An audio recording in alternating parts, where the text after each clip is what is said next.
चंद्र ग्रहण आ रहा है, वो चंद्र ग्रहण 7 सितंबर को रात्रि 9:57 पर प्रारंभ होगा और इसका जो मालिन्य है वो हो जाएगा 20:58 पर। 8:58 से चंद्र मालिन्य प्रारंभ होगा और भारत में चंद्र ग्रहण 9:57 से चंद्र ग्रहण शुरू होगा, ऐसा आप मान सकते हैं। और 7 सितंबर को प्राय 6 से 7 बजे तक चंद्रोदय हो जाएगा। तो ये खग्रास चंद्र ग्रहण है। चंद्रोदय के समय जब चंद्र ग्रहण होता है तो उसको हम खग्रास चंद्र ग्रहण बोलते हैं और ये 21:57 से प्रारंभ होकर के रात्रि 25:26 तक रहेगा, अर्थात 1:26 पर इसका मोक्ष काल होगा। और भारत के प्राय सभी नगरों में इसका प्रारंभ, मध्य और मोक्ष स्पष्ट रूपेण देखा जा सकेगा और सभी पर इसका प्रभाव रहेगा। कुल अवधि, ग्रहण की अवधि 3 घंटा 29 मिनट है। ग्रासमान 1.362% रहेगा। तो ये हम ध्यान में ले लें। और इस ग्रहण में चंद्रबिंब जो है पश्चिम दक्षिण की ओर ग्रसित होकर उत्तर पूर्व की ओर से मुक्ति पाएगा। ये हम इसको समझ लें, थोड़ा टेक्निकल बात है ये, पर जो जानते हैं वो इस बात को समझ रहे होंगे जो मैं बता रहा हूं। तो ये आप समझ लें और ये देश के सभी हिस्सों में होगा। तो जो ग्रहण के नियम हैं, ग्रहण के उपाय या ग्रहण की प्रिकॉशंस हैं, ग्रहण की सतर्कताएं और उपाय हैं, परहेज हैं, वो लागू होंगे। ऐसा माना गया है, जो हमारे शास्त्र आते हैं उसमें अगर निर्णय सिंधु को देखें तो निर्णय सिंधु के प्रथम परिच्छेद में एक श्लोक आता है कि सूर्याग्रहे तु नाशनी याता पूर्वाम याम चतुष्टयाम। फिर कहते हैं कि चंद्र ग्रहे तु याम स्त्रीन बाल वृद्धा तुरेर विरनाहा। तो कहते हैं कि चंद्र ग्रहण में ग्रहण से पूर्व 9 घंटे पहले, अर्थात 3 प्रहर पूर्व, एक प्रहर प्राय 3 घंटे का माना गया है, तो 3 × 3 9 आवर्स हो गए। तो 3 प्रहर पहले यानी 9 घंटे पहले। और सूर्य ग्रहे तो नाशीनाथ पूर्वाम चाम चतुष्टयाम, 4 प्रहर पूर्व यानी 12 घंटे पहले ग्रहण का सूतक प्रारंभ हो जाता है। ये जो मैं इस ग्रहण की बात कर रहा हूं, ये मैं इसकी जो उत्तर आपको दे रहा हूं, ये प्राय सभी ग्रहण में समान रूपेण लागू होंगे। जैसे कि 6 महीने बाद कभी कोई ग्रहण होगा, उसमें समय तो बदल सकते हैं, कुछ चीजें बदल सकती है, लेकिन अगर ग्रहण पड़ रहा है तो ग्रहण में यही उपाय हमेशा के लिए लागू होते हैं, यही परहेज रखने होते हैं, यही प्रिकॉशंस, यही हमें सतर्कताएं सदा सर्वदा बरतनी होती हैं। तो ये आप ख्याल रखें, चंद्र ग्रहण 3 प्रहर पूर्व अर्थात 9 घंटे पहले सूतक, और सूर्य ग्रहण में 12 घंटे पहले ग्रहण का सूतक प्रारंभ हो जाता है। और ये भी कहा गया है कि शास्त्र में आता है कि वेद काले ग्रहणे व पक्वमन्नम त्याज्यम। वेद काल और ग्रहण काल, यानी ग्रहण जब लग रहा है, जैसे मैंने बताया कि 3 घंटा 3.5 घंटे के आसपास का समय अवधि लगभग बैठ रही है, वो समय अवधि, और उससे पूर्व जो सूतक समय है उसमें पकाए हुए अन्न का त्याग करना चाहिए। भोजन नहीं बनाना चाहिए, बनाए हुए को नहीं खाना चाहिए। आपको जानकर आश्चर्य होगा कि पश्चिम के बहुत सारे अब हम कहते हैं जी विज्ञान को थोड़ा छोड़ दो, ज्ञान की बात कर लो, वो भी बहुत सारी चीज़ों के बारे में इन चीज़ों को समझ रहे हैं, कर रहे हैं। क्योंकि खगोलीय मंडल में, ब्रह्मांड में, यूनिवर्स में, अस्तित्व के जगत में एक बड़ी घटना घट रही होती है। तो हम, मानवीय जीवन हमारा तारों से बना है, हम स्टार्स से बने हैं। ये बहुत 25 साल से मैं इस बात को कहता आ रहा हूँ। अभी धीरे धीरे भी नासा की रिपोर्ट्स आने लगी हैं कि हमारे शरीर में तारों वाले एलिमेंट हैं और तारों पर घटित होने वाली हर घटना का जीवन पर प्रभाव आ रहा है। तो ये हमें ध्यान रखना चाहिए। ग्रहण के थोड़ा सा व्रत रख लो ना उस दिन, ऐसा थोड़ा, या समय से पहले, या कुछ चीजें क्या हो सकती हैं उन बारे में चर्चा करता हूं अभी। सूतक में ना पकाएं नहीं, बनाए नहीं, ना खाएं। एक और श्लोक आता है कि सर्वेषामेव वर्णानाम सूतकम राहु दर्शने स्नात्वा कर्माणि कुर्वीत श्रतमन्नम विवर्जियेत। आप किसी भी तरह के पेशे में, मैं तो पेशा ही कहूंगा, जाति नहीं कहूंगा, किसी भी तरह के पेशे में, किसी भी तरह के कार्य में, किसी भी तरह के वर्ण को रिप्रेजेंट करते हैं, सभी वर्णों को सूतक समान रूपेण लागू होता है।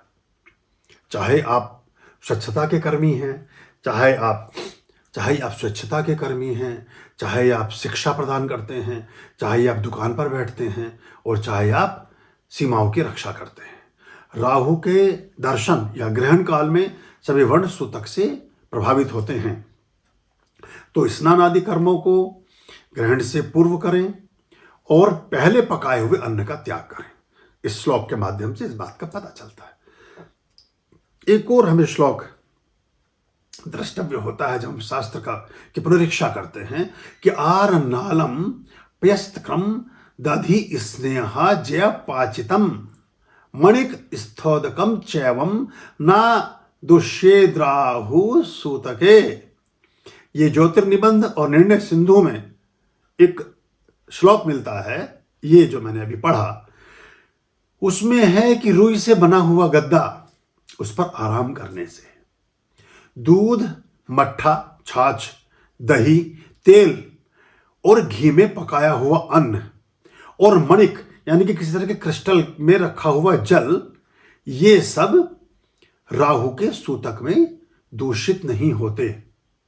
इनमें यदि आप एक पत्रक तुलसी का, बिल्व पत्र का या स्वच्छ कुशा का, घास की शुद्धतम एक डंठल पहले से फ्रिज में लेकर के रखें, या बिल्व पत्र का, या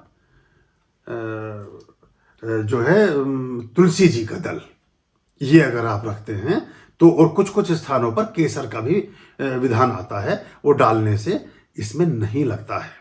तो ये हम ख्याल में करेंगे तो हमें इसका पता चलेगा। और ये परंपरा से तुलसी दल बाद में आया है, लेकिन इस श्लोक में जो जिक्र किया गया है वो किया गया इन स्थानों का जिसका मैंने कहा गया है। इसमें तिल का भी एक उल्लेख आता है, तो वो भी हम, ये मनवर्थ मुक्तावली में भी इसका उल्लेख है, निर्णय सिंधु में भी बताया गया है। और व्यास जी ने इसकी एक और व्याख्या की है अपने शास्त्रों में।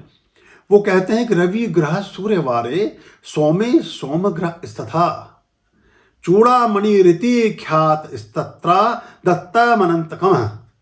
कहते हैं कि रविवार को सूर्य ग्रहण और सोमवार को यदि चंद्र ग्रहण लग जाता हो, यदि जिस दिन सूर्य ग्रहण और चंद्र ग्रहण पड़ रहे हैं तो सूर्य ग्रहण के दिवस में रविवार पड़ता हो और चंद्र ग्रहण के दिन सोमवार पड़ता हो, तो चूड़ामणि योग होता है।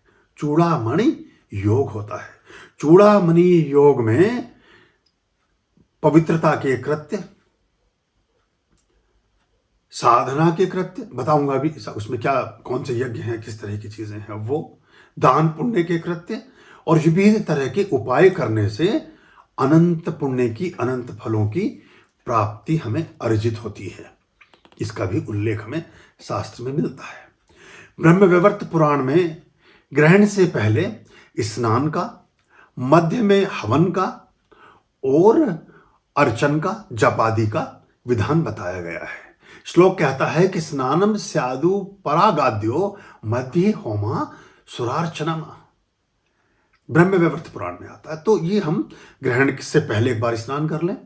स्नान आदि करने के बाद जब मध्य काल आ रहा हो ग्रहण का, उस समय हम यज्ञ आदि कृत्यों को कर लें, अग्निहोत्र कर लें, हवन कर लें, और उसके बाद फिर हम अर्चन और जप आदि करते हुए फिर मोक्ष काल की तरफ जाए, पुनश्च स्नान करें। अत्र चाद्यतयो स्नानम कुर्यात्।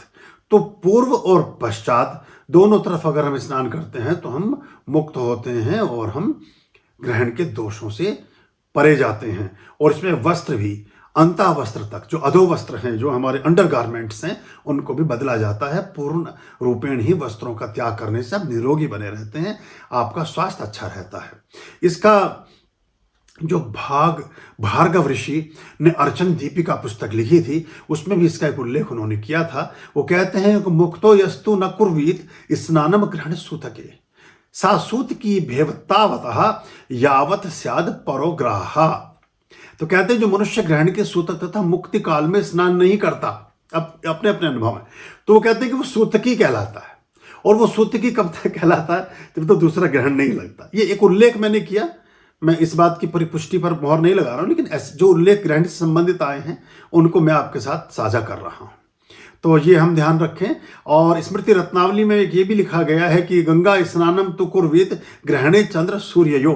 अगर जब आप स्नान घर में, आप तो घर में ही स्नान करेंगे, पहले गंगा स्नान और बाकी चीज़ों का विधान था, लेकिन जो कलश, जो घड़ा, जो बर्तन, जो बाल्टी, जहाँ भी आप गंगा जल स्नान का जल रखते हैं, वहाँ थोड़ा सा गंगा जल भी अगर उसमें मिला लेंगे तो आपको और भी अधिक उसका लाभ प्राप्त होगा।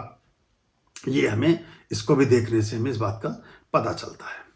तो और स्नान का लाभ भी मिलता है, और स्नान के बाद जो दान आदि के पदार्थ हैं उनका भी हमें लाभ मिलता है। तो ये हम समझ लें। तो ये गंगा जल का मैंने आपको विधान बता दिया है, और चंद्र ग्रहण सूर्य ग्रहण दोनों में ही ऐसा चलता है, और गोदान का महत्व भी इसमें हमें प्राप्त होता है। और इसमें एक चीज़ और हमें देखने को प्राप्त होती है, जो माधवीय शंख एक ग्रंथ है, उसमें आता है कि वापी कूप तड़ागेशु गिरी प्रक्त्रेन वपी चाह नद्याम नदे देव खाते सरशी खुद धृताम्बुनि उष्णोदकेन वा स्नायाद ग्रहणे चंद्र सूर्ययो। तो कहते गंगा और नदियों का जल ना मिले तो किसी पवित्र सरोवर के जल में भी या उसके जल से भी स्नान करने का हमें विशेष लाभ मिलता है। अब जो हम सप्त मातृका और सप्त जलों की उसकी बात करते हैं, अब देखिए जो बहुत सारे जन हमारे साथ गंगा के गंगोत्री के अनुष्ठान में गए थे, वो एक एक कलश तो रामेश्वरम के लिए लाए थे, कुछ कलश उनके पास और शुद्ध रखे हैं। उन कलश में से जैसे कुछ लोगों ने 6 कलश लिए, किसी ने 4, किसी ने कुछ, ऐसे कलश में भी विभिन्न तीर्थों पर जब आप जाएं थोड़ा सा जल वहाँ का रख लें, चाहे उसमें पुष्कर है, चाहे उसमें कुरुक्षेत्र का ब्रह्म सरोवर है, ऐसे उनके अपने एक विशेष महत्व होते हैं। तो ये कहा गया है कि उसके लिए भी हमें अच्छा माना गया है। और ग्रहण के समय में बहुत गर्म जल से स्नान करने का परहेज बताया गया है, नहीं करना चाहिए थोड़ा सा, क्योंकि उसमें वायुमंडल में वैसे ही उष्ण ऊर्जाएं होती है, तो हल्के गुनगुने पानी से नहाना चाहिए, बहुत गर्म जल से नहीं नहाना चाहिए। यह भी निर्णय सिंधु में इसका भी उल्लेख हमें मिलता है। देवी पुराण में सूर्य ग्रहण के समय कनखल में, प्रयाग में, पुष्कर में, कुरुक्षेत्र में, मैंने जैसे बताया सूर्य ग्रहण के समय विशेष महत्व बताया गया है। मार्कंडेय पुराण में कहा गया है कि स्नाना संभवे स्मरण कार्याम। यदि आप नहीं जा पाए किसी तीर्थ में, ठीक है, बीमार हैं, कुछ है, कोई मजबूरी है, नहीं कभी यात्रा की, नहीं संभव हो पाया, कुछ और मजबूरियां रही, तो इन तीर्थों के स्मरण मात्र से भी, उन तीर्थों का थोड़ा स्मरण करने से भी आपको पुण्य का अर्जन होता है। स्नाना संभवे स्मरण कार्यम। स्नान के असंभव में, असंभव स्थिति में तीर्थों के स्मरण से भी आप पुण्य के भागी बनते हैं। अब इसके साथ साथ ये भी है कि पुष्पार्चन से थोड़ा सा परहेज रखना है, क्योंकि पुष्पार्चन में प्राय जब आप पुष्प अर्पित करेंगे तो जो श्री विग्रह जिस भी परमात्मा को के आपने रखे हैं, चाहे भगवान विष्णु हैं, चाहे लक्ष्मी है, चाहे जो भी, अभी बहुत सारे श्री विग्रह हम सब आर्यम जनों के घरों में हम पहुंच गए हैं, तो उसके लिए मार्कंडेय पुराण में एक श्लोक मिलता है, तो कहते हैं प्रतिमा स्पर्शम न कर्तव्यम पुराण पठनम तथा स्नानम होमम जपम दानम कोरियादु पराग काल के। तो कहते हैं कि ग्रहण के समय में प्रतिमा के स्पर्श से बचें, पुराण का पाठ ना करें, स्नान करें, हवन जाप दान आदि करें, और वैदिक मंत्रों के अधिकाधिक पाठ का प्रयास करें। अगेन वही स्वस्ति वाचन और शांति प्रकरणम आपके पास पड़े हुए हैं, गायत्री, बहुत सारे मंत्र पड़े हुए हैं उनका। और चंद्रमा का है तो सूर्य से संबंधित, भगवान शिव से संबंधित, भगवान शिव के जितने भी हैं आप 5वां, 6वां, 7वां, किसी 8वां किसी भी अध्याय का पाठ कर सकते हैं। और जो अंतिम अध्याय है सप्तम अष्टम, उनसे आप यज्ञ भी कर सकते हैं, तो वो मैं आपको बताऊंगा। यज्ञ मध्यकाल में यज्ञ करते हैं, तो स्पर्श काल और मध्यकाल जो मोक्ष काल 3.5 घंटे का जो बीच का समय हो जाता है, मध्यकाल कहलाएगा। ये ध्यान रख लें। और अगर ग्रहण लगा और हमारी बेटियां, बहनें, हमारी महिलाएं भी हमारे साथ जुड़ी हैं, वो उस समय अगर उनके जो विशेष दिन अगर शुरू हो जाते हैं तो उसमें फिर वो उसका परहेज रखें, फिर वो बाकी कार्य ना करें, क्योंकि उसमें जो कच्चा अन्न है उस सब को छूना और उसकी थोड़ी सी मनाही होती है, तो उसके लिए कहा गया है कि उससे हमें परहेज रखना चाहिए। मदन पारिजात और पृथ्वी चंद्रोदय जो ग्रंथ हैं उनमें आता है कि ग्रहणे पी कार्यम, तो या श्राद्ध, वार्षिक श्राद्ध आ जाए तो उसी स्थिति में फिर हम ये इन चीज़ों का ख्याल रखेंगे तो अच्छा रहेगा। और फिर हम जो निर्णय अमृत है उसमें एक उल्लेख आता है कि किसी ने प्रश्न पूछा गुरुओं से कि गर्भवती स्त्रियां उनके लिए क्या दिशा निर्देश है, तो भार्गव अर्चन दीपिका ब्रह्म सिद्धांत में उसका उल्लेख हमें मिलता है। तो उसमें कहा गया है कि उनको ज़्यादा कार्यकलाप नहीं करने चाहिए, शोर नहीं मचाना चाहिए, जोर से नहीं बोलना चाहिए, टेलीविज़न वगैरह देखने से बचना चाहिए, विष्णु सहस्त्र नाम का पाठ करें, वैदिक मंत्रों का पाठ करें, अच्छे विचारों को सुने, अच्छे पाठों को करें, गीता के कुछ श्लोकों का पाठ कर सकते हैं। जो गीता का 5वां 6वां 7वां जो अध्याय अच्छे अध्याय हैं जिनमें सब देशनाएं हैं अच्छी, उनके अध्याय कर सकते हैं। घर से बाहर निकलने से बचें, सिलाई करने से बचें, सुई धागे का प्रयोग ना करें, कुछ काटने से बचें, निद्रा ना करें, खाना ना खाएं, है ना। ये छोटी छोटी चीज़ें, एक कमरे से दूसरे कमरे में आप जा सकते हैं, लेकिन देहरी लांघने का मतलब था कि आप निकल के पार्क में टहलने चले गए या कहीं। तो वैसे तो समय भी ऐसा है कि आप कहीं जा नहीं पाएंगे, पर कोशिश करें, और ये हम अगर इस बात का ख्याल ले लेंगे तो हम बहुत सारी चीज़ों से बचे रहेंगे और इसको अच्छे से हम समझ पाएंगे। अगर कोई गर्भवती स्त्री जिसका गर्भ 8 या 9 महीने के आसपास है, तो उनकी गिनती शास्त्र में आतुर मनुजों में की गई है। आतुर कहा गया है जो रोगी की स्थिति होती है, वही लगभग 8वें या 9वें महीने की गर्भवती स्त्रियों की होती है। तो उनको अगर शारीरिक पीड़ा है, भूख प्यास है, बार बार उनको जाना पड़ रहा है वॉशरूम, शौचालय में, किसी साफ सफाई में, तो वो उनके लिए स्वाभाविक क्रियाएं हैं, उसमें कोई निषेध नहीं माना जाता है और उसमें हमें बचना चाहिए। और ख़ास तौर से कोशिश ये करनी चाहिए कि अगर ऐसा लगे कि सब, उदाहरण के तौर पर जैसे 7 सितंबर का ये चंद्र ग्रहण होगा रात्रि में, अगर उस दिन आपको कोई यात्रा करनी है विदेश की कहीं की, तो टिकट कैंसिल कराने की कोशिश करें। उस दिन आपको लगता है कि डिलीवरी हो सकती है तो उसको थोड़ा पहले प्रीपोन कर लें या फिर पोस्टपोन करें। पोस्टपोन कई बार नहीं हो पाता तो प्रीपोन करने से एक दिन में कोई खास फर्क नहीं पड़ता, या फिर अगर हो सकता है 2 दिन रोकने का तो रोक भी सकें तो अच्छा होगा। तो ये हमें ध्यान रखने से ठीक रहेगा। इसके साथ साथ निर्णय सिंधु के पृष्ठ संख्या 112 पर एक और उल्लेख हमें देखने को मिलता है कि ग्रहण दर्शन मावश्यके स्याद तदा सर्वे पट स्थितम वीक्षे खस्तम तैलांबु दर्पणे है ग्रहणम गुरुविना जातु न पश्येत पटम विनाहा।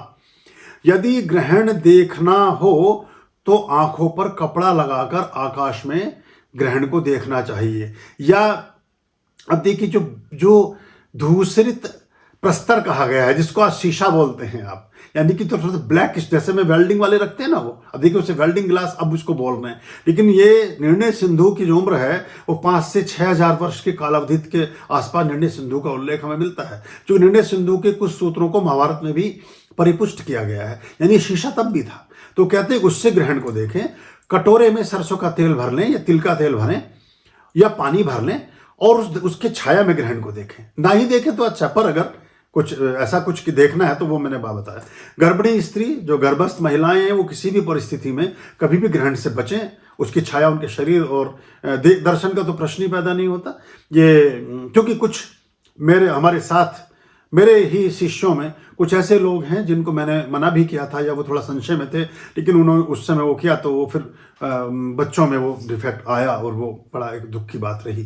तो वो थोड़ा उस तरह से उस चीज़ को सीरियसली नहीं समझ पाए। तो इसमें कोई रिस्क लेने की ज़रूरत नहीं है। हमारे जीवन एक्सपेरिमेंट्स के लिए नहीं है कि खराबी करके फिर उसे जीवन भर बैठ करके हम परेशान रहें, ये ध्यान रख लें।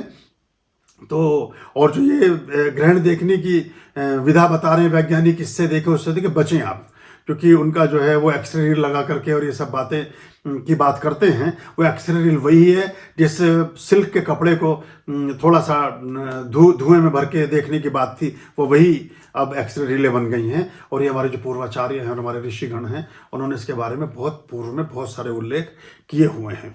आप जो यज्ञ करेंगे, पुष्पार्चन नहीं करेंगे, यज्ञ जो करेंगे प्राय उसको वैदिक मंत्रों से करने का प्रयास करेंगे। और वैदिक मंत्रों में जो श्रेष्ठतम मंत्र हैं वो स्वस्ति वाचन और शांति प्रकरणम के हैं, वो हमारे उसमें पड़े हुए हैं। वॉशरूम देखिए पहले चले जाओ। ग्रहण के समय में मूत्र त्याग आदि भी उचित नहीं माना जाता, क्योंकि आप पानी, इसीलिए मैंने कहा ना, जब आपका जैसे स्पर्श काल शुरू हुआ, सूतक में तो चीज़ों को पकाए नहीं। इनमें जो ड्राई फ्रूट्स हैं, अनाज को छोड़कर, जो लड्डू नहीं चलेगा, लेकिन कोई मिठाई नहीं चलेगी, कोई बर्फी, कोई कलाकंद, ये सब नहीं चलेगा, हलवा ये सब नहीं चलेगा, लेकिन ड्राई फ्रूट्स हैं, फल हैं और बहुत सी चीज़ें हैं वो दूषित नहीं माने जाते, वो आप इनटेक कर सकते हैं। बिस्कुट्स हैं या ऐसी चीज़ों का जो चीज़ें मैंने बताई उनको आप कर सकते हैं। और आटा आदि जो उसने बनाए वो उसके बाद ही फिर बनाइएगा आप, या उस दिन थोड़ा पहले खा लो ना, दोपहर में खा लो 12 बजे अच्छे से छक करके। तो जो देख लेना सोता कितने में, 11:30 बजे खा लो, अच्छी हैवी डाइट ले लो जिसमें गरिष्ठ भोजन ले लो कि बाद में आवश्यकता ना पड़े। और लगभग 45 मिनट के बाद जैसे हम 1 गिलास जल ग्रहण करते हैं और उसमें 200 ml जल आपको प्राप्त होता है, तो उसका 160-150 के आसपास आपको जाकर के फिर बाद में फ्रेश होना होता है जब आप वॉशरूम जाते हैं। 45 मिनट, 40 से लेकर 50 मिनट के बीच, अलग अलग किडनी के हिसाब से डिपेंड करता है। तो टाइमिंग का ध्यान रख लें, उस समय इनटेक ना करें, बाकी चीज़ों में ध्यान दें, मंत्रोच्चार करें, अच्छी बातें सुने, मंत्रों को ही सुन लें, नहीं कर सकते तो उनको सुनते जाएं। तो ऐसे महामृत्युंजय मंत्र सुन लें, भगवान शिव का संबंध है उससे, रुद्री को सुन लें, ये सब आपके लिए बेहतर रहेगा। और जरूर एक काम जरूर करना, अभी गर्मियाँ ही हैं आपके यहाँ तो सब वैसी गर्मियाँ हैं, स्नान जरूर करना, एक बार पहले और एक बार बाद में। और आप देखना, अपने स्वास्थ्य का निरीक्षण करना, फिर इस 6 महीने वर्ष भर देखना कि स्वास्थ्य कैसा रहता है। ये जो मलेच्छ, मलिन और ये सब बहुत सारे शब्दों का प्रयोग किया गया, वो ऐसे लोगों के लिए किया आचार्यों ने जो इन बातों को सुनते मानते नहीं थे, और वो वैसे जैसे हैं उसी तरह से हैं, वही सब कर रहे हैं। तो ऐसा करें। और चूंकि रात में 1:15 बज चुका होगा तो उस समय उसके पश्चात भोजन की तो कोई व्यवस्था करने का, कोई खाने की जरूरत है नहीं। रात्रि में तो संध्या तो कभी कभी गरीब हो जाया करो, शाम के टाइम बंक मार लिया करो, अपना उपवास रख लिया करो सूर्यास्त के बाद, कभी कभी हफ्ते में 2-3 दिन रखा करो। दिन में खूब अच्छे से खा लो, शाम को बंक मारो, आपको अच्छा अनुभव होगा, शरीर हल्का रहेगा। तो बाकी दिनों में भी तो ऐसा कर लेना। और फिर सवेरे स्नान आदि से निवृत्त होकर के जो चीज़ आपने निकालनी है, कुछ तेल निकालना है, तिल निकालने हैं, साबुत उड़द निकालने हैं, कोई पुराने कपड़े निकालने हैं, चमड़े का कोई पदार्थ निकालना है, कोई खोखरी या खंजर निकालना है। इन सब जंग लगे हुए खोखरी खंजर भी दिए जाते हैं, चाकू आदि के भी प्रयोग इसमें होते हैं। जो भी चीज़ें, आप इमली हैं, राजमा है, बहुत से जो भी सामान देना है उसका पैकेट बना लें, रात को ही बनाकर रख लें, ग्रहण समय में ही बांध के रख लें, और सवेरे फिर पड़िया या इस तरह के लोग आते हैं उनको दे दें, या फिर कहीं जाकर के जो आपने देना है उसको ड्यूरिंग सनलाइट, यानी जो नेक्स्ट डे का सूर्योदय हुआ उससे लेकर सूर्यास्त से पहले तक उसको किसी को दे आएं, या जल प्रवाह करें, जो भी जैसा आपका मन बनता है उसको आप कर लें। खुश रहिए।